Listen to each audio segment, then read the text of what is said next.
રાષ્ટ્રીય શોક વચ્ચે રાહુલ ગાંધી જતા રહ્યા વિયેતનામ નવા વર્ષની ઉજવણી કરવા એવું ભાજપ કહી રહ્યું છે।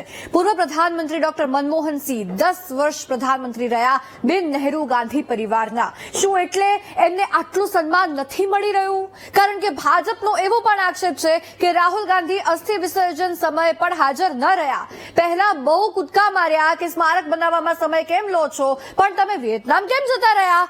ભાજપે તો ભરપૂર આક્ષેપ કર્યા જ કે આ મામલે ભાજપનું એવું કહેવું છે કે અમે કોંગ્રેસના નેતાઓને, ખાસ કરીને જે ભાજપ દ્વારા જે આક્ષેપ કરવામાં આવ્યા એ બાદ અમે લોકોએ કોંગ્રેસના નેતાનો સંપર્ક કરવાનો પ્રયાસ કર્યો, પરંતુ તેમને પૂછ્યું તો એ લોકો મૌન સેવી રહ્યા છે, ચોખ્ખી ના પાડી રહ્યા છે આ મામલે કંઈ બોલવાની। પણ કેમ એવું?